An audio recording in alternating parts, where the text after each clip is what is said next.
دھوپ اور سایہ میں بیٹھنے سے متعلق نبی کریم صلی اللہ علیہ وسلم کی تعلیمات صحت و سلامتی کے اصولوں کا ایک عملی نمونہ ہے۔ اسلام ایک مکمل ضابطہ حیات ہے جو زندگی کے ہر پہلو پر جامع رہنمائی فراہم کرتا ہے۔ اسلامی تعلیمات میں دھوپ اور سایہ کے درمیان بیٹھنے سے منع کرنے کی واضح تعلیمات موجود ہے۔ حضرت ابو ہریرہ رضی اللہ عنہ سے روایت ہے کہ رسول اللہ صلی اللہ علیہ وسلم نے فرمایا، اگر تم میں سے کوئی سایہ میں ہو اور سایہ اس کے جسم پر کچھ حصے پر ہو اور دھوپ اس کے دوسرے حصے پر ہو تو وہاں سے اٹھ جائے۔ دھوپ اور سایہ کے درمیان بیٹھنے سے جسمانی درجہ حرارت میں عدم توازن پیدا ہوتا ہے۔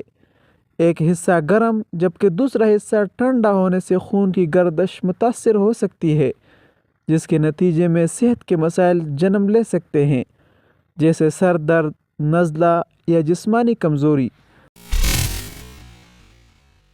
احادیث میں آیا کہ شیطان دھوپ اور سایہ کے درمیانی مقام پر رہتا ہے۔ اس مقام سے اجتناب انسان کو شیطانی وسوسوں اور اثرات سے دور رکھتا ہے۔ دھوپ اور سایہ کے درمیان بیٹھنے سے انسانی جسم غیر آرام دہ حالت میں ہوتا ہے، جو ذہنی سکون اور یکسوئی کو متاثر کرتا ہے۔ سائنسی تحقیق سے یہ بات ثابت ہوئی ہے کہ جسمانی درجہ حرارت میں اچانک تبدیلی انسان کے نظام اعصاب اور قلبی نظام پر منفی اثر ڈال سکتی ہے۔ اسلامی احکامات کا ایک اہم پہلو یہ ہے کہ وہ ہر دور میں قابل اطلاق ہے۔ دھوپ اور سایہ میں بیٹھنے سے اجتناب نہ صرف نبی کریم صلی اللہ علیہ وسلم کی ہدایت ہے بلکہ جدید سائنسی اصولوں کے مطابق بھی ایک صحت مند طرز زندگی کا حصہ ہے۔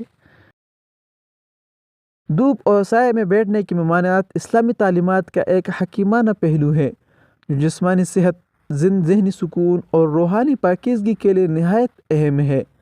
ان تعلیمات پر عمل نہ صرف ہمیں دینی فوائد فراہم کرتا ہے بلکہ دنیاوی زندگی کو بھی بہتر بناتا ہے۔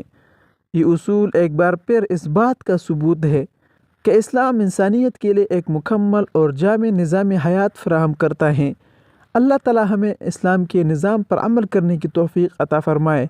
آمین یا رب العالمین۔